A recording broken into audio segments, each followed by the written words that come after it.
जय हिंद दोस्तों, स्वागत करता हूं एक बार फिर आप सभी का अपने YouTube channel dream job education में। और मेरा नाम है बलराम दरानिया। देखिए, ये जो क्लास होने वाली है, पिछली क्लास को ही मैं कंटिन्यू करने वाला हूं इस वीडियो में।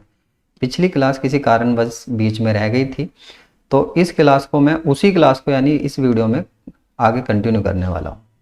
तो पिछली क्लास में मैंने आपको मिश्रित अर्थव्यवस्था, पूंजीवादी अर्थव्यवस्था और समाजवादी अर्थव्यवस्था के बारे में डिटेल दी थी, और उसके साथ साथ मैंने किसी देश की अर्थव्यवस्था किन चीज़ों पर निर्भर होती है ये चीज़ें मैंने समझाई थी। और यदि आपने वो क्लास नहीं देखी तो नीचे डिस्क्रिप्शन में लिंक है, आप उस क्लास को वहां से जाकर देख सकते हो। आज की क्लास में मैं वर्ष 1991 के आर्थिक सुधार और उसके बाद की जो भारतीय अर्थव्यवस्था है, अभी अर्थव्यवस्था कैसी है, उसको पढ़ेंगे। हालांकि कुछ चीज़ों को हम 2014 के पश्चात की जो अर्थव्यवस्था रही है भारत की, उसमें पढ़ने वाले हैं, लेकिन काफ़ी सारी चीज़ों को मैं इसमें कवर कर दूंगा आपकी। तो आपको ज़्यादा कुछ और पढ़ने की ज़रूरत नहीं है। यहाँ से जो आर्थिक सुधार और बैंकिंग व्यवस्था है या अर्थव्यवस्था है, उससे ज़्यादा कुछ पढ़ने की आवश्यकता नहीं है। तो चलिए आज की क्लास कंटिन्यू करते हैं। तो आज की क्लास में मैं आपको पढ़ाने वाला हूँ 1991 का आर्थिक संकट। आर्थिक संकट और आर्थिक सुधार। अब देखिए, भारत के आर्थिक संकट जानने से पहले इससे जुड़ा हुआ एक आर्थिक संकट जिसको विश्व का सबसे बड़ा आर्थिक संकट माना जाता है, ये था यूएसए में टीसा की आर्थिक मंदी। टीसा की आर्थिक मंदी को विश्व की सबसे बड़ी आर्थिक मंदी कहा जाता है। टीसा के नाम से ही फेमस है, आपने इस चीज को फोकस करके चलना है, याद करके चलना है। ये कब से कब तक आई थी? तो 1929 से स्टार्ट होती है और 1933 तक जाती है, यानी 4 साल तक ये मंदी चली थी। और इसमें काफी यूएसए की जो स्थिति थी वो काफी ज्यादा प्रभावित हुई थी अर्थव्यवस्था, और उसके साथ साथ विश्व की अर्थव्यवस्था को भी इसने काफी प्रभावित किया था। ये जो अर्थव्यवस्था थी ये निर्भर थी, देखिए, एडम स्मिथ की अर्थव्यवस्था पर। और एडम स्मिथ की जो अर्थव्यवस्था है वो पूंजीवादी अर्थव्यवस्था, जो मैंने पिछली वीडियो में पढ़ाई थी आपको, या उदारवादी अर्थव्यवस्था पर निर्भर है। तो ये उन्हीं की अर्थव्यवस्था थी जिसमें काफी ज्यादा ट्रोल भी किया गया था एडम स्मिथ को। और इसकी आर्थिक मंदी से उभरने के लिए जो सुझाव दिए गए थे, ये दिए गए थे प्रोफेसर जॉन मेनार्ड किन्स के द्वारा। और प्रोफेसर जॉन मेनार्ड किन्स के बारे में भी मैंने आपको पहले बताया है। ये हैं वर्ल्ड बैंक के संस्थापक, जिन्होंने वर्ल्ड बैंक को बनाया है, उनके संस्थापक माने जाते हैं। और उसके साथ साथ डेक्स्टर वाइट जो हैं वो इनके साथ थे, जिन्होंने वर्ल्ड बैंक को बनाया था। उसके साथ साथ ये मैक्रो इकोनॉमी जो है उसके भी जनक माने जाते हैं। और एडम स्मिथ जो माने जाते हैं, ये अर्थशास्त्र के जनक माने जाते हैं। और इनकी पुस्तक का नाम है वेल्थ ऑफ नेशन। यहाँ पर इस पुस्तक में इन्होंने काफी सारे सुझाव दिए थे। जो ये पुस्तक है journal theory of employment, interest and money, इस पुस्तक में इन्होंने काफी सारे सुझाव दिए थे कि ये जो यूएसए मंदी से गुजर रहा है, इस मंदी से कैसे बाहर निकला जा सकता है। हम पढ़ने वाले हैं इस वीडियो में आर्थिक संकट। तो 1991 के आर्थिक संकटों के क्या क्या कारण बने, किस वजह से भारत के अंदर वे आर्थिक संकट आए थे, तो इन सभी कारणों को हम देखेंगे। उससे उभरने के लिए भारत ने क्या क्या किया, ये सब हम इस वीडियो में जानेंगे। आप बिल्कुल पैसेंस रख के वीडियो को देखिए, क्योंकि काफ़ी सारी चीज़ें आपको एक्स्ट्रा पता लगने वाली हैं। और पेपर में यहाँ से अलग कुछ भी नहीं बनेगा, बस इतना ही बनेगा, इससे ज़्यादा कुछ नहीं बनने वाला। देखिए, इसके क्या कारण थे? तो इसके कारण थे गंभीर भुगतान संतुलन, जिसको आप कहा जाता है balance of payment. Balance of payment यानी कि भारत के पास विदेशी मुद्रा भंडारण केवल 15 दिनों का बचा था। ये विदेशी मुद्रा भंडारण क्या होता है, मैंने पिछली वीडियो में आपको एसडीआर पढ़ाया था, जिसमें मैंने 5 मुद्राएं पढ़ाई थी, जिसमें इंटरनेशनल लेवल पर व्यापार होता है। भारत के अंदर जितना भी आयात होता था, उस आयात के देने के लिए केवल पैसे 15 दिन के बचे थे। कारण क्या था कि इतना आयात भारत के अंदर बढ़ रहा था, भारत को आयात कराने की चीजों की इतनी आवश्यकता क्यों थी? क्योंकि देखिए, कारण बना था 1947, जब से भारत आजाद हुआ था, और 90 के दशक तक भारत के अंदर जनसंख्या काफी ज्यादा बढ़ी थी। जनसंख्या ज्यादा बढ़ने की वजह से भारत के पास संसाधन इतने नहीं थे कि उस जनसंख्या की जो मांग है उसकी पूर्ति की जा सके। उस डिमांड की जो सप्लाई होती है, डिमांड और सप्लाई जो मैंने पिछली उसमें वीडियो में पढ़ाया था, इतनी सप्लाई नहीं हो पा रही थी, जिसकी वजह से भारत को दूसरे देशों पर निर्भर होना पड़ रहा था। भारत के अंदर एक आधुनिकीकरण की होड़ लगी हुई थी, औद्योगिक क्षेत्रों में बढ़ावा दिया जा रहा था, भारत बहुत सारी योजनाएं चला रहा था, जिसकी वजह से भारत को मतलब इनकम इतनी नहीं थी और खर्च ज़्यादा होने की वजह से भारत के पास इतना घाटा था, इतने पैसे नहीं थे कि वो जो आयात सामान किया जाता है उस सामान का भुगतान किया जा सके। तो इसी को कहा जाता है विदेशी मुद्रा भंडारण केवल 15 दिनों का बचा था। जैसे हम तेल वगैरह खरीदते हैं, बहुत सारे सामान विदेशों से खरीदे जाते थे, उस समय तो हम ये कहें कि गेहूं अनाज वगैरह भी हमारे पास इतना नहीं होता था। अब तो खेती में आधुनिकीकरण हो चुका है, पहले इतना आधुनिकीकरण नहीं था, तो उसकी वजह से काफ़ी ज़्यादा खाद्य पदार्थ भी हम एक्सपोर्ट करते थे, सॉरी इंपोर्ट करते थे। तो देखिए यहाँ पर जो है BOP, जिसको बैलेंस ऑफ पेमेंट कहा जाता है, इस संकट के कारण क्या बने थे, विदेशी मुद्रा भंडारण के जो कारण बने थे, मतलब कम था हमारे पास, वो क्या कारण बने थे? घरेलू मांग के कारण बने थे। घरेलू मांग ऑब्वियसली आप समझ ही गए होंगे कि देखिए घरेलू मांग क्यों बढ़ी थी, क्योंकि जनसंख्या ज़्यादा बढ़ने की वजह से घरेलू मांगे भी, डिमांड भी जो थी वो ज़्यादा होने लगी थी और उसकी आपूर्ति भारत नहीं कर पा रहा था। आयात में कमी आई, जब पैसा नहीं था तो आयात में कमी होनी ही होनी थी, जिसकी वजह से भारतीय अर्थव्यवस्था में महंगाई आ गई थी, मुद्रास्फीति की स्थिति आ गई थी। चीज़ें नहीं है मार्केट में, चीज़ें कम हैं और खरीदने वाले ज़्यादा हो जाएंगे तो महंगाई बढ़ ही जाएगी ऑटोमेटिकली। चालू खाता घाटा जो था वो बढ़ने लगा था।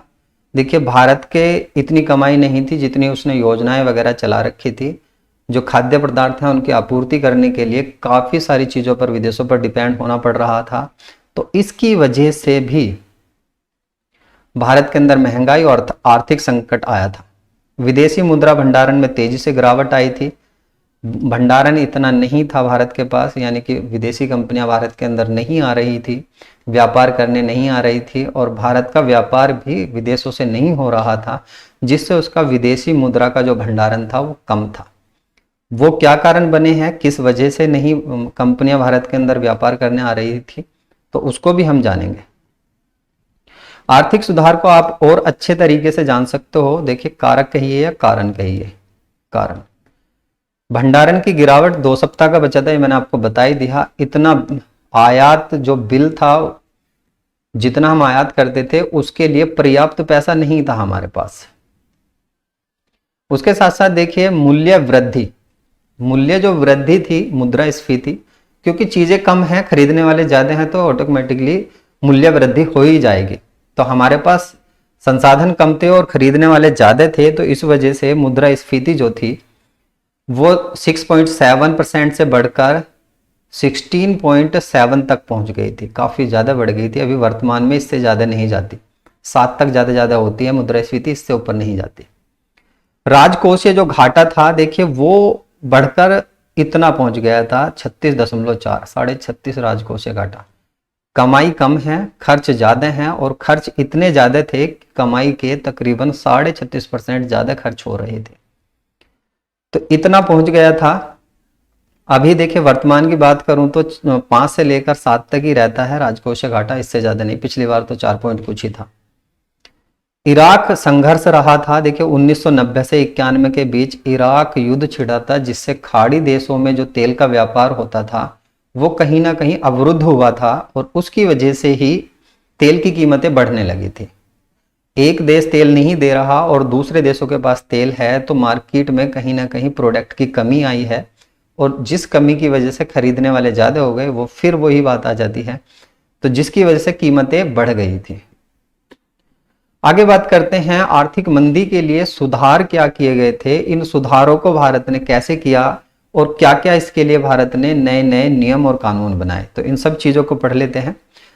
आर्थिक सुधार के लिए सबसे पहले आर्थिक नीति लाई गई, जिसको नई आर्थिक नीति कहा जाता है 1991 में। और क्वेश्चन आपका मेन इंपॉर्टेंट यही है यहाँ पर कि न्यू इकोनॉमिक पॉलिसी कब लाई गई, 1991 को लाई गई नई आर्थिक नीति। किसके द्वारा लाई गई, तो प्रधानमंत्री PV नरसिम्हा राव जी के द्वारा लाई गई। दूसरे इनके साथ थे वित्त मंत्री मनमोहन सिंह जी। आर्थिक सुधार में इन दोनों की सबसे बड़ी भूमिका रही है, इसीलिए भारत की अर्थव्यवस्था का जनक कहा जाता है PV नरसिम्हा राव जी को और उदारीकरण का जनक कहा जाता है मनमोहन सिंह जी को। उदारीकरण क्यों है, इसी उदारीकरण के लिए LPG मॉडल लाया गया था, वित्त मंत्री मनमोहन सिंह जी के द्वारा।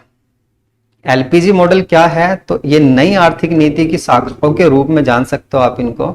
उदारीकरण, निजीकरण, वैश्वीकरण, लिबरलाइजेशन, प्राइवेटाइजेशन और उसके साथ ग्लोबलाइजेशन, ये तीन चीजें जिनको एलपीजी के रूप में संयुक्त रूप से जानते हो। और ऐसा पूछा भी जाता है एलपीजी किसको कहा जाता है, या इनकी फुल फॉर्म बताइए क्या होती है। तो लिबरलाइजेशन, प्राइवेटाइजेशन और उसके बाद आ जाएगा ग्लोबलाइजेशन। तो ये एलपीजी में हम रखते हैं और इन्हीं को हम जानेंगे कि इसकी विशेषताएं क्या थी। जो नई आर्थिक नीति ये हम पढ़ रहे हैं, इसकी विशेषताएं क्या थी, किस वजह से भारत के अंदर सुधार किए गए, फॉरेक्स रिजर्व जो था, विदेशी मुद्रा जो भंडारण था, उसको कैसे बढ़ाया गया और क्या सुधार इसके अंदर किए गए ताकि विदेशी भारत के अंदर व्यापार करने आ जाए। जो घरेलू स्तर पर जो व्यापार होता है, मतलब कि ये कहें कि जो बहुत सारे लोग निजी व्यापार करते हैं, फैक्ट्रियां वगैरह लगाते हैं, तो वो कैसे आसानी से व्यापार कर सकते हैं भारत के अंदर, इन सब चीजों को हम इसमें जानेंगे।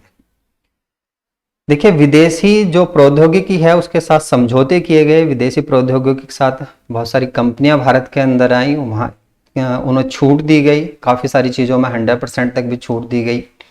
छूट देने के साथ साथ यहाँ पर जो इनके लिए नियम कानून बनाए जाते हैं उनमें भी काफ़ी सारी छूट दी गई। तो विदेशी कंपनियां भारत के अंदर आई, निवेश में छूट दी गई, ये मैंने अभी समझाया ही आपको। जो यहाँ निवेश करते हैं उसमें जो परसेंटेज टैक्स वगैरह लगते हैं उसमें छूट दी गई।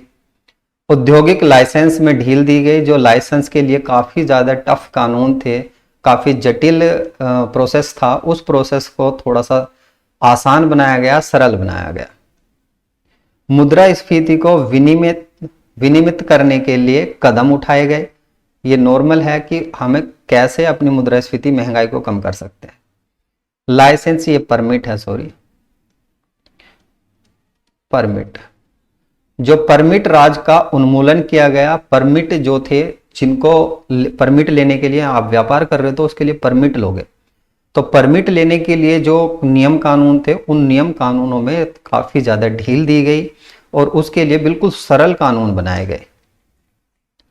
देखिए, आज भी मैं बात करूं तो ये 6 चीजें हैं जिनमें आज भी आपको लाइसेंस लेने की आवश्यकता होती है।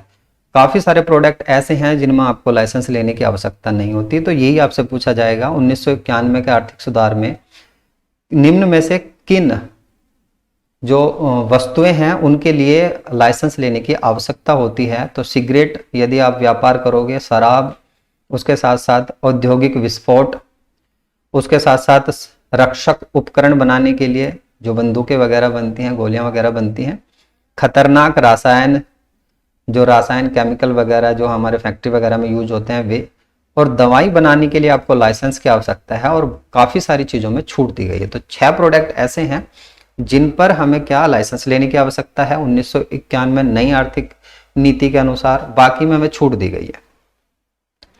सार्वजनिक क्षेत्रों की बात करें तो सार्वजनिक क्षेत्रों की संख्या, पहले सरकारी क्षेत्रों की संख्या 17 थी, यानी 17 क्षेत्रों में प्राइवेट नहीं किया जा सकता था, उनका उदारीकरण नहीं किया जा सकता, निजीकरण नहीं किया जा सकता था। लेकिन इनको घटाकर केवल 3 कर दी गई कि ये जो हैं ये ही सरकारी रहेंगे, बाकी आप प्राइवेट कर सकते हो। और अभी तो देखिए रेलवे और परिवहन को भी प्राइवेट किया जा रहा है। हालांकि परमाणु ऊर्जा और ये जो परमाणु खनिज होते हैं इनको अभी तक प्राइवेट नहीं किया गया, लेकिन काफी सारे प्रोडक्ट जो हैं उनको प्राइवेट कर दिया गया। ये 1991 की जो नीति बनाई गई थी उसके बाद ही प्राइवेट सेक्टर में गए हैं। और अब तो आप यहाँ देख सकते हो LIC है, और LIC के साथ रेलवे है, हवाई अड्डे हैं और मेट्रो है, ये सब चीज़ें प्राइवेट में चली गई हैं और काफ़ी सारी चीज़ें प्राइवेट में जाने वाली हैं। यानी कि भारत धीरे धीरे निजीकरण की ओर बढ़ रहा है, निजी अर्थव्यवस्था की ओर बढ़ रहा है, जिसको पूंजीवादी अर्थव्यवस्था कहते हो आप, उसकी उदारीकरण की ओर बढ़ रहा है। तो केवल 3 जो थे ये सरकारी उपकरण के रूप में रखे गए थे, बाकी 17 में की संख्या घटाकर 3 कर दी गई थी। बाकी जो बचे थे 14 उनको फ्री कर दिया गया था कि ये प्राइवेट किए जा सकते हैं, इसमें प्राइवेट लोग भी काम कर सकते हैं। आगे बात करें तो यहां से इसको तो आपको जानने की जरूरत नहीं है, आर्थिक क्षेत्र में शामिल क्या क्या होते हैं इसको तो आपको जानने की जरूरत नहीं है पैट के लिए। लेकिन ये जान लीजिए आर्थिक नीति से क्या तात्पर्य है। आर्थिक नीति होती है सरकारी आर्थिक गतिविधियां जो संसाधनों के लिए बनाई जाती हैं, कुछ नियम कानून बनाए जाते हैं या नीतियां बनाई जाती हैं, जिन नीतियों को बनाकर व्यापार या संसाधनों को सुलभ बनाया जाता है, उसी को आर्थिक नीति कहते हैं। बाकी ये पॉइंट आपके लिए इंपॉर्टेंट है, आर्थिक नियोजन।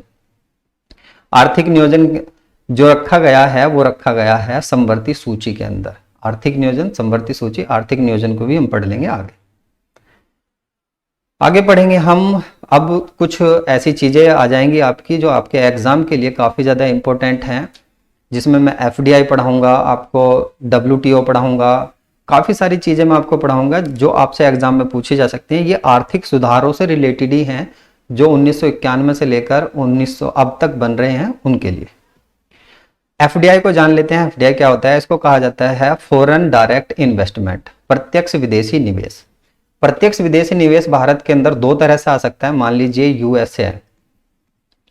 यूएसए जब भारत के अंदर व्यापार करने आएगा, तो इंडिया के अंदर जब व्यापार करने आएगा दो तरह से आ सकता है। एक तो आ जाएगा आपका ग्रीन और दूसरा आ जाएगा ब्राउन। इसको कहा जाता है ग्रीन फील्ड डेवलपमेंट और इसको कहा जाता है ब्राउन फील्ड इन्वेस्टमेंट। इन्वेस्टमेंट कह सकते हो, डेवलपमेंट कह सकते हो। ग्रीन फील्ड क्या होगा? बिल्कुल फ्रेश व्यापार जो होगा ग्रीन फील्ड, उसको कहा जाता है।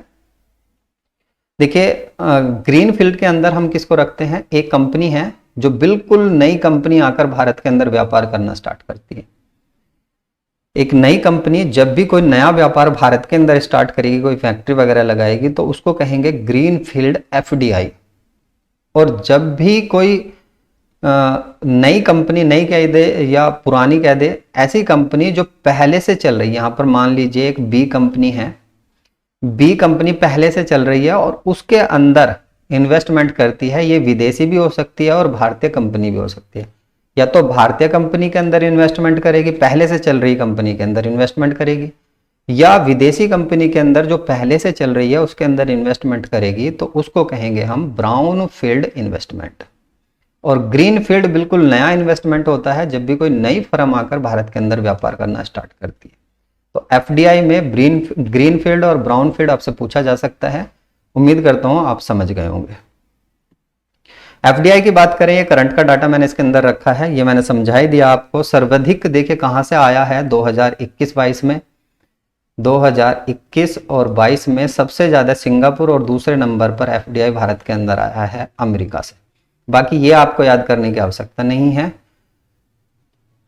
विश्व निवेश रिपोर्ट के अनुसार, यानी वर्ल्ड इन्वेस्टमेंट रिपोर्ट के अनुसार, भारत के अंदर जो इन्वेस्टमेंट हुआ है वो 7वें स्थान पर है। पहले नंबर पर चीन है, इसमें भी चीन के अंदर सबसे ज्यादा इन्वेस्टमेंट किया है दूसरी कंपनियों ने। शीर्ष की बात करें, भारत के किस राज्य में सबसे ज्यादा इन्वेस्टमेंट हुआ है, यानी एफडीआई आया है, तो कर्नाटक में, दूसरा महाराष्ट्र और तीसरा दिल्ली। 3 पॉइंट कर लीजिए, आपको पूछे जा सकते हैं। तीसरा पूछा जा सकता है, दूसरा या पहला पूछा जा सकता है। क्षेत्र की बात करें तो कौन से क्षेत्र में सबसे ज्यादा एफडीआई आया? तो टेक्नोलॉजी में सबसे ज्यादा आया है, कंप्यूटर सॉफ्टवेयर और हार्डवेयर में 60%, यानी 100 रुपए आए हैं विदेशी, तो उसमें के 60 रुपए केवल इन चीजों में इन्वेस्टमेंट की गई है। सेवा क्षेत्र की बात करें तो सेवा क्षेत्र में दूसरे नंबर पर रहा है, जो मैंने आपको पिछली वीडियो में बताया था, सेवा क्षेत्र जिसमें हम बैंकिंग वगैरह इन चीजों को रखते हैं। और तीसरा ऑटोमोबाइल, जो कार वगैरह होती हैं, गाड़ियां वगैरह जो होती हैं, उसमें जो इन्वेस्टमेंट हुआ है वो देखिए तीसरे नंबर पर हुआ है। तो आपसे कितना पूछा जा सकता है? मेन पॉइंट ये है, आपसे पूछा जा सकता है सबसे ज्यादा एफडीआई भारत के अंदर कहां से आया है, भारत का स्थान एफडीआई में कौन सा है, विश्व निवेश में कौन से राज्य में सबसे ज्यादा एफडीआई आया है, ये पूछा जा सकता है बस। अब देखिए एफडीआई आता तो है और भारत के अंदर आर्थिक सुधार भी किए जा रहे हैं, और आर्थिक सुधारों के लिए जो हमारी स्थिति 1991 में हुई थी और 1991 से लेकर 2000 के दशक तक इतनी अच्छी नहीं सुधर पा रही थी, वो कारण था फेरा। 1991 में भारत के अंदर जो इन्वेस्टमेंट नहीं हो रही थी उसका कारण बना था फेरा। ये क्या है? विदेशी मुद्रा विनिमय अधिनियम, फॉरेन एक्सचेंज रेगुलेशन एक्ट 1973। अब ये फेरा क्या है? दरअसल फेरा एक ऐसा कानून था, जब भी कोई कंपनी भारत के अंदर व्यापार करने आती थी तो इसमें बहुत ज्यादा नियम कानून बनाए गए थे, बहुत जटिल थे। यदि कोई इसका उल्लंघन करता था तो उसे सीधे जेल हो जाती थी। तो ऐसे कानून थे, काफी टफ कानून थे, सख्त कानून थे, जिसकी वजह से विदेशी कंपनियां भारत में व्यापार करने से डरती थी, क्योंकि कानून सख्त हैं तो व्यापार करने से भी डरती थी। इसके स्थान पर 1990 में आर्थिक सुधार तो देखिए 1991 में किए गए थे। 1991 से बढ़ते बढ़ते जब हम 1999 तक पहुंच जाते हैं, लेकिन इसमें भी हमें इतनी ग्रोथ रेट देखने के लिए नहीं मिलती, तो सीधा सीधा जो अर्थशास्त्री हैं कारण बताते हैं फेरा को। फेरा के स्थान पर आता है फेमा, और ये पिछली बार पैट के एग्जाम में पूछा गया था, इसकी फुल फॉर्म पूछी गई थी फेमा। फेमा जो है फॉरेन एक्सचेंज मैनेजमेंट एक्ट। अब देखिए रेगुलेटर की जगह कर दिया गया है इसको मैनेजमेंट। नियम कानून तो होंगे लेकिन इतने सख्त नहीं होंगे कि आपको सीधे जेल कर दिया जाएगा। हाँ, जुर्माना वगैरह हल्का फुल्का लगाया जा सकता है, उसमें भी सोच समझा जाएगा कि लगाना चाहिए या नहीं लगाना चाहिए, कितना बड़ा इसने गुनाह किया है, उस बेस पर फेमा को लाया गया था। तो इसमें सख्त कानून थे, इसमें ढील दी गई थी, इसलिए फेमा को लाया गया। और फेमा के बाद भारत के अंदर काफी ज्यादा इन्वेस्टमेंट भी हुई है। और इसकी फुल फॉर्म आपने याद रखनी है, हो सकता है दोबारा आपसे पूछ ले, नहीं पूछेगा तो ये एक्ट पूछ सकता है अब कब आया था ये। तो विदेशी मुद्रा प्रबंधन अधिनियम, क्योंकि यदि आप हिंदी से सिलेक्ट कर रहे हो तो ऐसे पूछेगा, इंग्लिश में ऐसे पूछेगा। और फेरा जो आया था 1973 में आया था, फेमा 1999, इसी को रिप्लेस किया गया था, बस इतना देख लेना। फेमा देखिए, फेमा 20 किसको कहा जाता है? फेमा 20 कहा जाता है विदेशी निवेश अथवा पार्टनरशिप जब भारतीय कंपनी में की जाती है तो उसको फेमा कहा जाता है। फेमा 24 कहा जाता है किसी पार्टनरशिप में हुए निवेश को फेमा कहा जाता है। जब भी भारतीय कंपनी में कोई विदेशी निवेश या पार्टनरशिप होगा उसको फेमा 20 और फेमा 24 कहा जाएगा किसी पार्टनरशिप फर्म के अंदर निवेश में, जो मैंने पहले पढ़ाया जो उसमें उसी तरह से है, बस इतना ही है कि कोई पार्टनरशिप के अंदर कोई निवेश होगा उसको कहा जाएगा फेमा, विदेशी कंपनी के लिए। ये भारतीय कंपनी के लिए है, विदेशी कंपनी के लिए।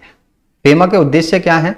तो उद्देश्य वैसा आप समझ ही गए होंगे, कुछ नहीं है, विदेशी व्यापार और भुगतानों को आसान बनाना है। इस वाले फेमा की बात करें, फेरा की नहीं।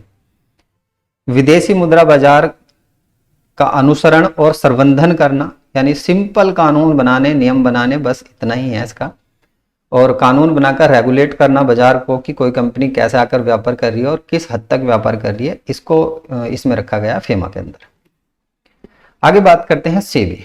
देखिए 1991 का आर्थिक सुधार पढ़ रहे हैं तो आर्थिक सुधारों से जुड़ी हुई चीजें हमें पढ़नी पड़ेगी। यहाँ पर सेबी है जिसको बोला जाता है security exchange board of India, भारतीय प्रतिभूति विनिमय बोर्ड। कब आया इसके लिए एक्ट? तो 1992 में इसके लिए एक्ट आया था। हालांकि इसके लिए जो प्रथम प्रयास किया गया था 88 में किया गया था। गठन किया गया था इसका 12 अप्रैल 1992 में, एक वैधानिक निकाय के रूप में आया था, यानी कि संसद के द्वारा बनाया गया था, विधान द्वारा बनाया गया था। हेडक्वार्टर मुंबई के अंदर मिलेगा और इसकी वर्तमान में अध्यक्ष, पहली महिला अध्यक्ष बनी है माधवीपुरी बूच। तो माधवीपुरी बूच इसकी पहली महिला अध्यक्ष बनी है। वेरी वेरी इंपॉर्टेंट क्वेश्चन है, तो ये आपने याद करके चलना है। जनवरी 2022 में देखिए साथी नामक एक मोबाइल ऐप लॉन्च की है, पोर्टल लॉन्च किया है जो सेबी को बढ़ावा देने के लिए किया है, मतलब इसके लिए शिक्षा निर्देश जारी करने के लिए ये साथी नामक एक ऐप लॉन्च की गई है। कार्य क्या है सेबी का? कार्य आप देख लीजिए, सेबी एक एक्ट है, एक रेगुलेटरी सिस्टम है जिसके द्वारा रेगुलेट किया जाता है प्रतिभूति बाजार को, सिक्योरिटी बाजार को। जो आप स्टॉक मार्केट देखते हो, स्टॉक मार्केट के अंदर जितना भी इन्वेस्टमेंट होता है उसको संरक्षित किया जाता है, लोगों के हितों की संरक्षण किया जाता है। जैसे मतलब मान लीजिए आप हो, आप किसी इसमें म्यूचुअल फंड वगैरह जो होता है, एक्सचेंज वगैरह जो होते हैं, इसके अंदर यदि इन्वेस्टमेंट करते हो और आपके साथ धोखाधड़ी ना हो जाए, उसको रेगुलेट करता है सेबी। स्टॉक एक्सचेंज तथा किसी अन्य प्रतिभूति बाजार और व्यवसाय को नियमित का मतलब होता है नियम बनाता है, उसके लिए क्या क्या नियम बनाए जाएंगे ये भी सेबी के द्वारा बनाए जाते हैं। म्यूचुअल फंड और उसके साथ साथ आ जाएगा जो बीमे वगैरह जो होते हैं उनमें जो निवेश किया जाता है उसके लिए जो नियम कानून होते हैं उनको रेगुलेट करने का भी काम यही करता है। तो प्रतिभूति स्टॉक एक्सचेंज हो गया, म्यूचुअल फंड हो गया और उसके साथ प्रतिभूति बाजारों से संबंधित नियम कानून, ये सेम ही है। प्रतिभूति क्या होती हैं इसको भी हम समझ लेते हैं। देखिए national stock exchange, Bombay stock exchange, जो शेयर मार्केट होती है ना, उसके अंदर जितने भी शेयर खरीदे जाते हैं उसी को प्रतिभूति कहा जाता है। बस इतना समझ लीजिए और इससे ज्यादा समझने की आवश्यकता नहीं आपको। नेशनल स्टॉक एक्सचेंज NSE, ये सिंपल ऐसे ही पूछा जाता है। इसकी स्थापना 1992 में ही होती है। मुंबई में हेडक्वार्टर है। 1994 में पहली बार भारत के अंदर इलेक्ट्रॉनिक ट्रेडिंग आप कहेंगे, ई ट्रेडिंग की शुरुआत होती है। इससे पहले ऑफलाइन होता था, अब देखिए ऑनलाइन और ई ट्रेडिंग की ट्रेडिंग माने व्यापार की शुरुआत होती है। तो ये आपने याद रखना है, NSE के द्वारा होती है। मुंबई एक्सचेंज की बात करें, मुंबई स्टॉक एक्सचेंज जो शेयर बाजार है उसकी बात करें तो ये 1875 ईस्वी में, और ये एशिया का सबसे पुराना शेयर बाजार है। आपने ये चीज याद रखनी है, एशिया का सबसे पुराना शेयर बाजार 1875 में मुंबई स्टॉक एक्सचेंज। और विश्व का पहला है 1611 में एम्स्टर्डम जो है, जो विदेशी कंपनी थी, आप ईस्ट इंडिया कंपनी कह सकते हो, विदेशी जो कंपनियां थी ईस्ट इंडिया कंपनी थी, उन्होंने ही ये जो स्टॉक एक्सचेंज है इसका गठन किया था 1611 से। ट्राई की बात करें तो ट्राई जो है ये सब आर्थिक सुधारों के लिए की गई हैं कि आप स्टॉक एक्सचेंज के अंदर कैसे पैसा लगा सकते हो, कैसे व्यापार कर सकते हो, इसके लिए सारी इन चीजों की स्थापना की गई थी। इसमें देखिए विदेशियों से भी शेयर खरीद सकते हैं, और विदेश के शेयर खरीदेंगे तो उन पर टैक्स वगैरह लगेगा, भारत की इकोनॉमी अपने आप ही ग्रोथ करेगी। ट्राई की बात करें तो ट्राई जो है telecom regulatory authority of India इसको कहा जाता है। ये क्या काम करती है, जो आप कम्युनिकेटिंग से रिलेटेड जितना भी सिस्टम है, जैसे एयरटेल और उसके बाद BSNL हो गया, BSNL के साथ साथ वोडाफोन, आइडिया, जितनी भी दूरसंचार कंपनी है इनको रेगुलेट करने का काम ट्राई करती है। Telecom regulatory authority of India यानी भारतीय दूरसंचार नियामक प्राधिकरण, इसके द्वारा जितनी भी ये आपको सेवाएं प्रोवाइड कराती है, दूरसंचार सेवाएं प्रोवाइड कराती है, इनके लिए नियम कानून बनाए जाते हैं। कितना डाटा देना है, किस महीने का देना है। और अभी तो देखिए डाटा जो है ना, वो मैं आपको बता देता हूँ, वो 28 दिन के लिए था। उसमें पहले से काफ़ी मतलब सुप्रीम कोर्ट में भी उसके लिए बिल डाला गया था कि भाई ये 28 दिन का कौन से कैलेंडर में महीना होता है, जबकि 28 दिन का महीना केवल 1 फरवरी का होता है। तो इसलिए अब इस डाटे को बढ़ाकर 30 दिन किया जा रहा है, और ये किसकी सिफारिश पर किया जा रहा है, ट्राई की सिफारिश पर। फाउंडेड कब की गई थी, तो 20 जनवरी 1997 को। सेक्टर क्या है इसका, टेलीकम्युनिकेशन है, मैंने बताया दूरसंचार इसका सेक्टर है। हेडक्वार्टर नई दिल्ली के अंदर मिलेगा। हेड इसके आपको याद करने की आवश्यकता नहीं है। इसके बाद जो आर्थिक सुधारों में आपको पढ़ने की आवश्यकता है वो है WTO।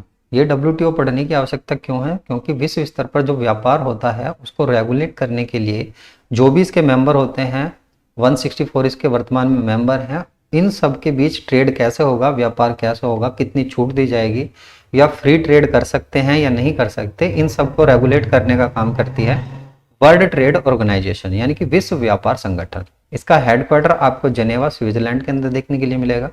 इसका जो गठन किया गया था, इसको जो फाउंडेड किया गया था 1 जनवरी 1995 में मार्केस समझौते के तहत। अभी मार्केस समझौता कब होता है, इंपॉर्टेंट है, आपने याद रखना है।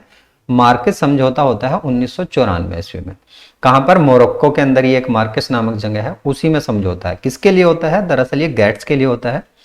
जो WTO होता है इसका पुराना नाम गैट्स है, इसी गैट्स को रिप्लेस करके WTO बनाया गया।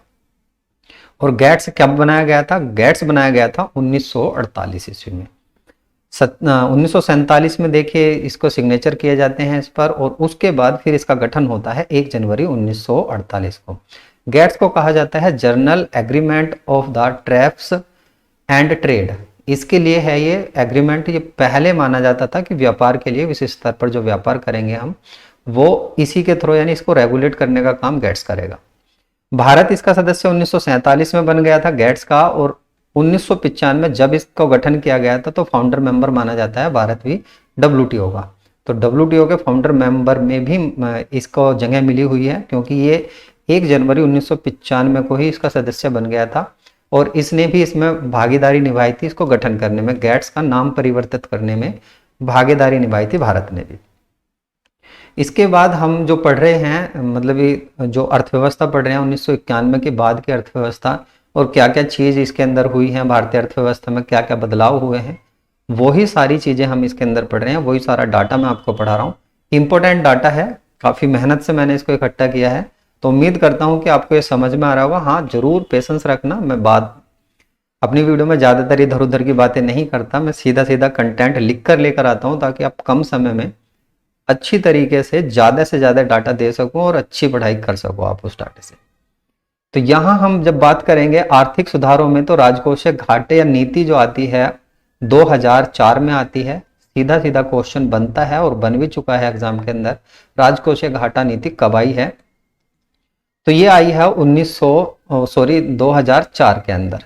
किस लिए आई है? बजटरी जो डिफिसिट था, यानी कि बजटीय जो घाटा था, यहाँ देख सकते हो ये बजट घाटा जो था, इसको रिप्लेस किया गया था राजकोषीय घाटे में। अभी इसको भी समझेंगे, बजट घाटा और राजकोषीय घाटा क्या होता है। देखिए, संसद ने राजकोषीय जवाबदेही एवं बजटीय प्रबंधन कानून को 2003 में पारित किया था और उसके बाद सन 2004 में राजकोषीय घाटा लाया गया, यानी नीति लाई गई। और अब जो है हम बजटीय घाटे की जगह जो डेवलपमेंट का काम करते हैं जितना भी, उसको राजकोषीय घाटे के अकॉर्डिंग करते हैं, उस पर डिफाइन करते हैं हम भारतीय अर्थव्यवस्था को, इसी पर डिफाइन करते हैं कितना भारत के पास कर्ज है।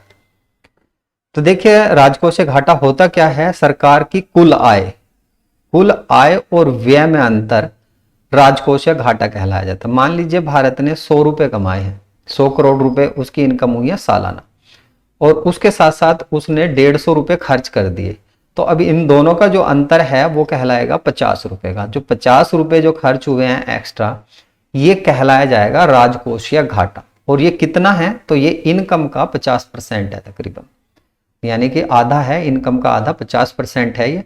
और 50% ग्रोथ रेट नहीं होता, पहले वीडियो में मैंने पढ़ाया आपको, तकरीबन 35.5 जो था, 35.4 राजकोषीय घाटा पहुंच गया था 1991 तक। वो बहुत ज़्यादा हो जाता है। अभी वर्तमान में भी मैंने यहाँ पर डाटा इंक्लूड किया है, देखिए ये रहा। राजकोषीय घाटा जो है ये जीडीपी का कितना है, यानी कमाई का कितना है? 6.4। इससे ज़्यादा नहीं होता, 7 तक होता है, ज़्यादा से ज़्यादा 5 से 7 तक ही जाता है। ज़्यादा हो जाएगा तो भारत की स्थिति काफ़ी नाजुक है, ये चीज़ें समझनी है आपको। तो राजकोषीय घाटा आप समझ गए होंगे क्या है।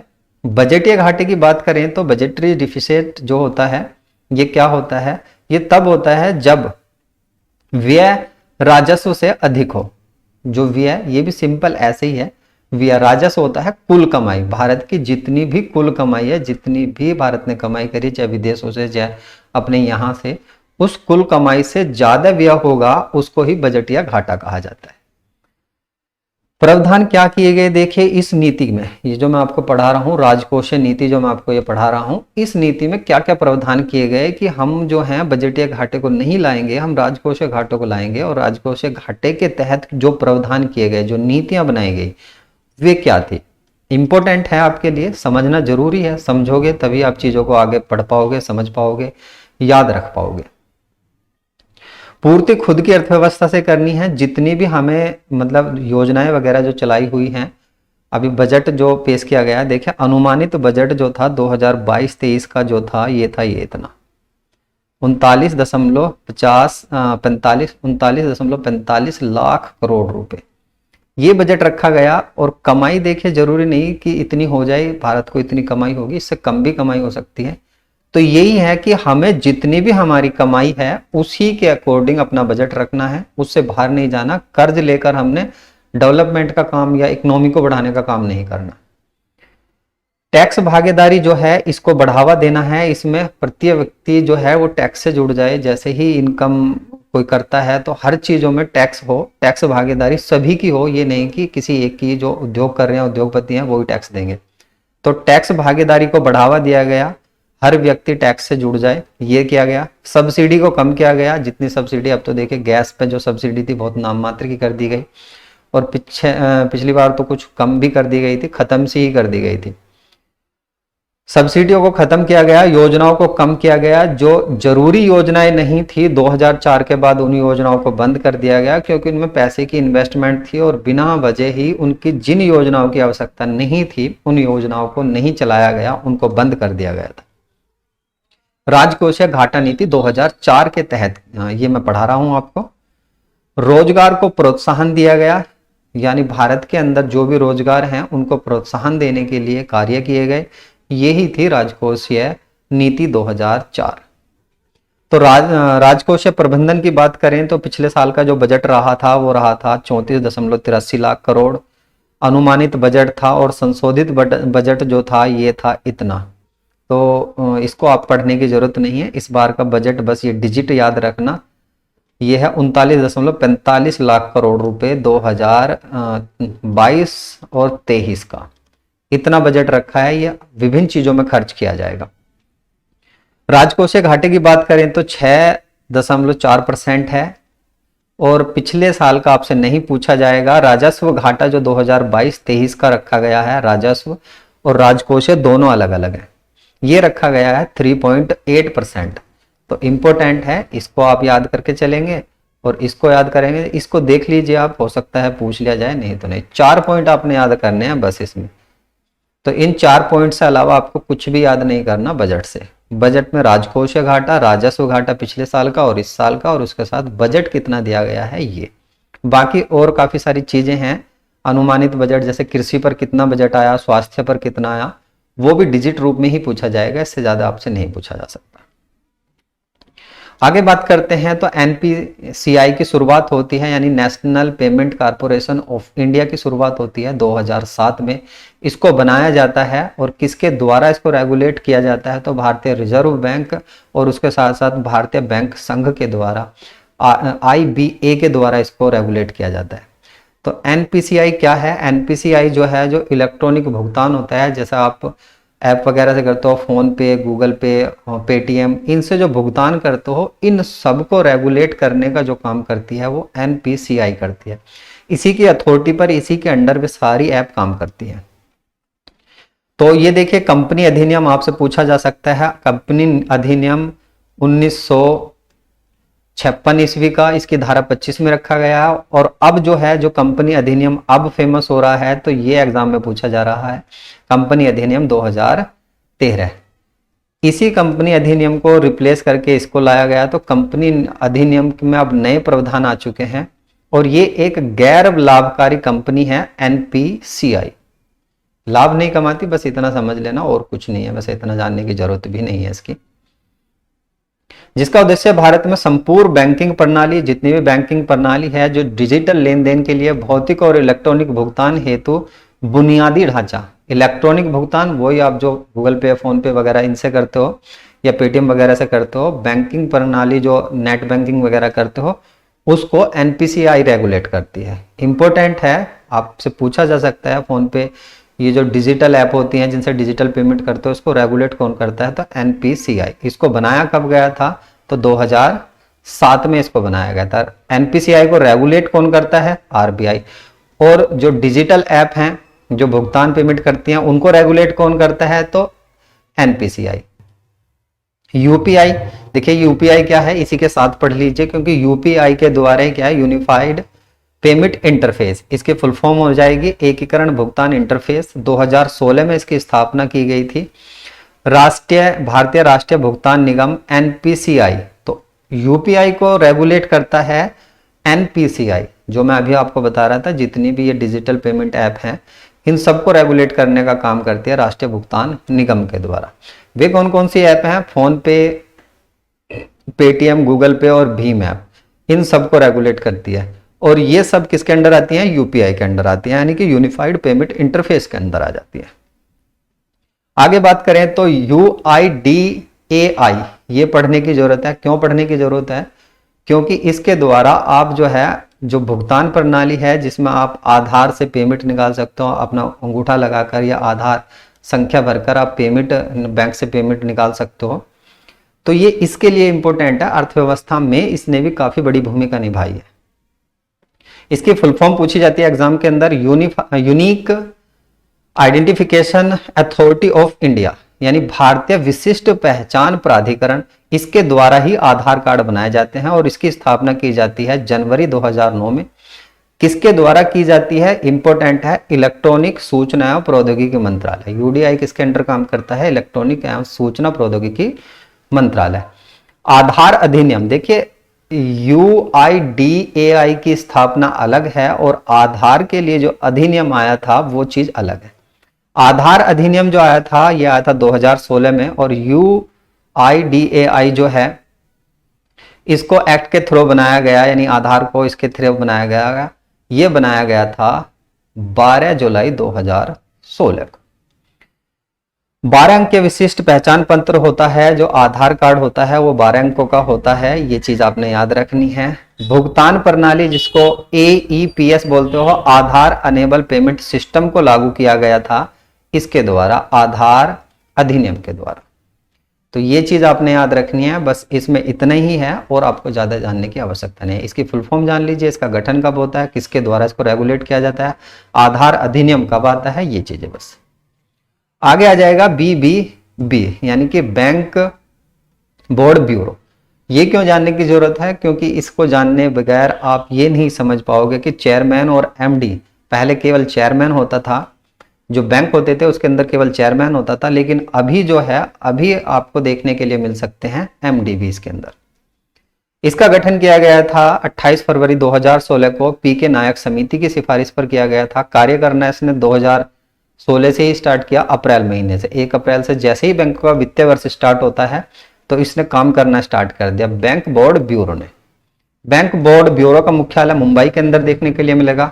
अब यहां पर क्या होता है, देखिए पहले जो था केवल अध्यक्ष का पद होता था, यानी चेयरमैन का पद होता था। अब इसमें इस नए पद को जोड़ दिया गया है, डायरेक्टर, मैनेजिंग डायरेक्टर को जोड़ दिया गया।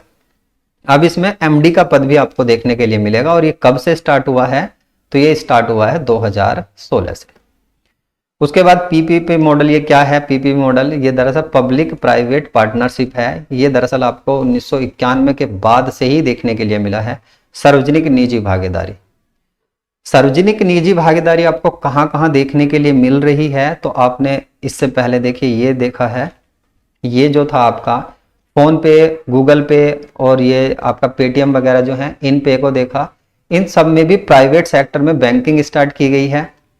ये किस तर्ज पर की गई है, तो PP मॉडल पर स्टार्ट की गई है, सार्वजनिक निजी भुगतान, सार्वजनिक निजी भागीदारी के रूप में ही। और इसके लिए आप ये जान सकते हो, अब ये इस हद तक पहुंच चुकी है PP मॉडल कि E-कॉमर्स स्टार्ट हो चुका है। लोग प्राइवेट सेक्टर में काफी ज्यादा काम करते हैं। और देखिए E-कॉमर्स क्या है, क्वेश्चन सीधा सीधा पूछा जाता है। E-कॉमर्स या व्यवसाय इंटरनेट के माध्यम से व्यापार करना कहा जाता है, या ये कह सकता हूं इलेक्ट्रॉनिक व्यापार जो होगा वो E-कॉमर्स कहलाया जाता है।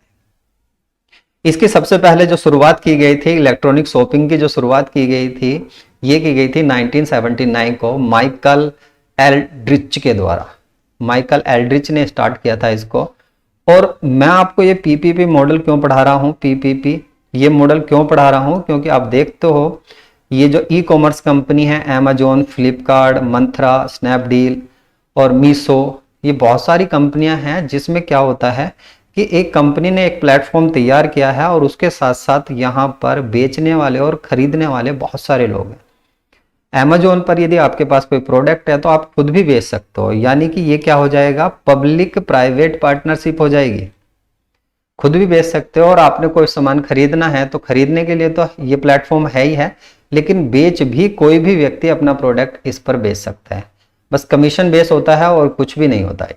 तो आपके पास यदि कोई प्रोडक्ट है तो आप फ्लिपकार्ट, अमेजोन, मीशो या ये मंत्रा, इन पर बेच सकते हैं, अपने व्यापार को स्टार्ट करते हैं। इसी को कहा जाता है पब्लिक प्राइवेट पार्टनरशिप। आगे बात करते हैं नैकर्से का गरीबी दुष्चक्र। अब ये गरीबी दुष्चक्र क्या है, ये मैं आपको क्यों समझा रहा हूं। दरअसल जब हम आर्थिक सुधार पढ़ रहे हैं, 1991 की इकोनॉमी पढ़ रहे हैं, तो कोई देश कैसे गरीब हो सकता है ये भी हमें समझने की आवश्यकता है। कोई व्यक्ति की जो एक पारिवारिक इनकम है वो कैसे पीढ़ी दर पीढ़ी गरीब रह सकता है, या ये देश भी मान सकते हो, ये एक परिवार भी मान सकते हो। देखिए क्या होता है, जब कोई लो लेबर बजट के साथ कोई बिजनेस स्टार्ट करता है तो उसकी लो इन्वेस्टमेंट होती है। लो इन्वेस्टमेंट होगी तो उसका जो ओरिजिनल प्रॉब्लम है, यानी इसकी क्वालिटी भी इतनी बढ़िया नहीं होगी, इसलिए उसकी सेल जो है वो भी लो होगी। और फिर यही प्रोसेस होता है, ये प्रोसेस ऐसे ही चलता रहता है। और बीच में यदि कभी कोई महामारी आ जाए, जैसे पिछली बार कोरोना आ गया था, तो ये अर्थव्यवस्था बिल्कुल ठप हो जाती है और उठ नहीं पाती है अर्थव्यवस्था, क्योंकि लो बजट था, पहले ही इतना बजट कम था और उसके बाद फिर अर्थव्यवस्था पर पेंडेमिक की मार हो जाती है, तो ये अर्थव्यवस्था नहीं उठ पाती। इसी तरह एक परिवार की अर्थव्यवस्था भी होती है। इसको कहा जाता है वीसीएस साइकिल, और इसको कहा जाता है वर्चुअस साइकिल। वीसीएस साइकिल के जनक नेकर से कहा जाता है, और वीसीएस साइकिल के इसमें जनक नहीं पूछाता है, बस केवल ये जान लीजिए कि वीसीएस साइकिल है क्या चीज। वीसीएस साइकिल देखिए, मैंने यहाँ पर अमेजोन, हालांकि मैं इसका कोई प्रमोशन नहीं कर रहा हूँ, मैं केवल आपको बता रहा हूँ कि देखिए यहाँ पर क्या होता है, आप लो बजट के साथ भी स्टार्ट कर सकते हो, लेकिन कस्टमर ज़्यादा होने की वजह से आपकी ग्रोथ रेट ज़्यादा हो जाएगी। तो ये वीसीएस साइकिल है जहाँ पर बहुत सारे लोग एक साथ व्यापार करते हैं, बहुत सारी जो कंपनियां हैं वो भी एक साथ व्यापार करती हैं, सभी की भागीदारी होती है, और इसी को तो कहा जाता है पीपीपी मॉडल।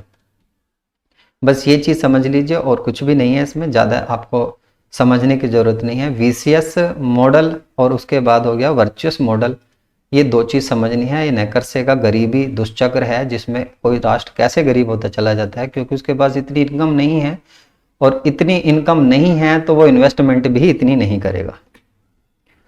आगे आ जाता है विमुद्रीकरण यानी कि नोटबंदी। भारत के अंदर 3 बार नोटबंदी हो चुकी है, हालांकि मानी 2 बार ही जाती है।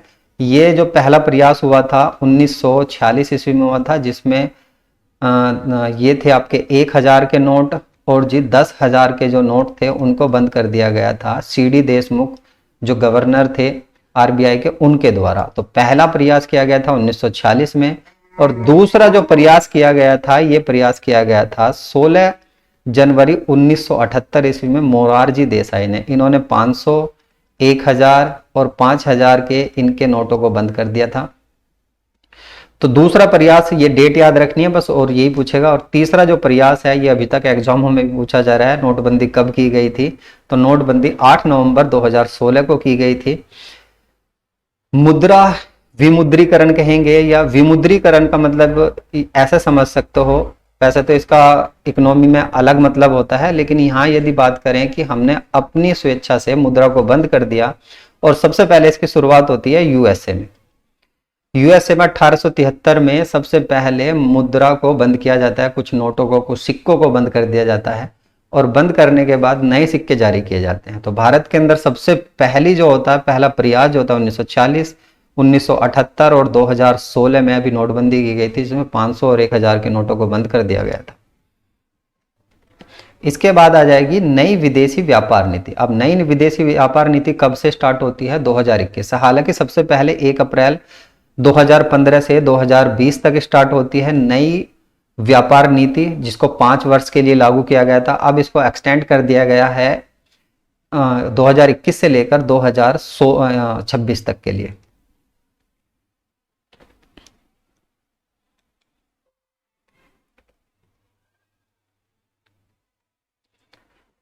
आगे आ जाती है नई विदेशी व्यापार नीति। अब ये कब तक के लिए लागू की गई है? तो 2021 से लेकर 2026 तक के लिए विदेशी व्यापार नीति। हालांकि पहले 1 अप्रैल 2015 से 2020 तक के लागू की गई थी, 5 सालों के लिए, लेकिन अब इसको एक्सटेंड कर दिया गया है 2021 से 2026 तक के लिए। और इसमें एक नया लक्ष्य रखा गया है कि 5 ट्रिलियन की अर्थव्यवस्था भारत की हो जाए, और ये लक्ष्य है 2024 तक। 5 ट्रिलियन की अर्थव्यवस्था अमेरिकी डॉलर की होनी चाहिए, 5 ट्रिलियन अमेरिकी डॉलर की अर्थव्यवस्था होनी चाहिए भारत की। तो ये लक्ष्य कब तक का रखा गया है? लक्ष्य आपसे पूछा जा सकता है, 2024 और 25 का ये लक्ष्य रखा गया है। आर्थिक नीति कुछ नहीं है इसमें, केवल यही चीज है कि हम अपनी अर्थव्यवस्था को 5 ट्रिलियन कैसे कर सकते हो, कैसे व्यापार को बढ़ावा दे सकते हैं, यही नई विदेशी व्यापार नीति है, बाकी और कुछ भी नहीं है। उसके साथ साथ देखिए कर सुधार नीति आ जाएगी आपकी। कर सुधार नीति 2017 में स्टार्ट की गई थी, जिसको आप जीएसटी के रूप में जानते हो। नेक्स्ट क्लास में हम जीएसटी ही पढ़ेंगे। जीएसटी देखिए one nation one ration card के रूप में जानी जाती है। अर्थव्यवस्था को सुधारने के लिए ही देखिए जनधन योजना स्टार्ट की गई थी, ताकि हर व्यक्ति बैंकिंग से जुड़ जाए, और जब बैंकिंग से जुड़ेगा तो इनकम का पता होगा, और इनकम का पता होगा तो टैक्स वगैरह देने में आसानी हो जाएगी। ये जनधन योजना आपसे एग्जाम में पूछी जा सकती है आर्थिक सुधारों के रूप में। 28 अगस्त 2014 को आती है डिजिटल इंडिया योजना, जिसमें डिजिटल रूप में हमें पेमेंट वगैरह करनी होती है। ये सारी चीज़ें, काफ़ी सारी जो सरकारी वेबसाइट वगैरह हैं, जो सरकारी योजनाएं वगैरह हैं, उन सबको डिजिटल कर दिया गया। तो डिजिटल इंडिया योजना आती है 1 जुलाई 2015 को। स्टार्टअप योजना, नए स्टार्ट कैसे स्टार्ट किए जा सकते हैं, 16 जनवरी 2016 को आई थी, इसलिए प्रधानमंत्री नरेंद्र मोदी ने 16 जनवरी को स्टार्ट अप डे के रूप में घोषित किया गया है। तो ये 16 जनवरी को मनाया जाता है, अब से मनाया जाएगा। मतलब skill India mission, skill India किसी का कोई स्किल है तो ये मिशन स्टार्ट होता है 15 जुलाई 2015 को। मेक इन इंडिया मिशन यानी विदेशी कंपनी भारत में आइए, यहीं पर मैन्युफैक्चरिंग कीजिए, कच्चा माल वहां से लेकर आइए, यहाँ पर मैन्युफैक्चरिंग कीजिए ताकि यहाँ पर भी रोजगार मिले। तो मेक इन इंडिया प्रोजेक्ट जो है ये स्टार्ट होता है 25 सितंबर 2014 को। बाकी इस वीडियो में इतना ही, मिलता हूं नेक्स्ट वीडियो में। और नेक्स्ट जो क्लास होने वाली है आपकी, ये 2014 के आर्थिक सुधार, कृषि सुधार, ढांचागत सुधार, श्रम सुधार, आर्थिक सुधार, और उसके साथ साथ आ जाएगा आपका जीएसटी। जीएसटी इंपॉर्टेंट है, कृषि सुधार और उसके साथ श्रम सुधार ये इंपॉर्टेंट है। 3 टॉपिक इसमें, बाकी ज्यादा आपको पढ़ने की आवश्यकता नहीं। 5 नंबर का पोर्शन है, मैंने पहले ही आपको बहुत सारा डाटा करा दिया है। तो पीडीएफ इस वीडियो का आपको मिलने वाला है टेलीग्राम ग्रुप पर। और यदि आप चैनल पर नए हैं और यूपीपैट या अन्य किसी एग्जाम की तैयारी कर रहे हैं तो चैनल को सब्सक्राइब करिए, लाइक, शेयर और कमेंट करना। यदि आप वीडियो में यहाँ तक आए हैं तो जो करना ना भूले बिल्कुल भी, क्योंकि आपकी लाइक और शेयर और इन कमेंट से ही हमें मोटिवेशन मिलता है। कोशिश यही रहती है कि आपके लिए अच्छे से अच्छा डाटा निकाला जाए, अच्छे से अच्छा काम किया जाए आपके लिए। जितना एग्जाम में पूछा जा रहा है, किस टाइप से आजकल एग्जाम बन रहे हैं, उस पर फोकस करके आपके लिए अच्छा डाटा कैसे बनाया जा सकता है, यही हमारा निरंतर प्रयास रहता है। तो थैंक यू फॉर वॉचिंग, मिलता हूँ नेक्स्ट वीडियो में। धन्यवाद।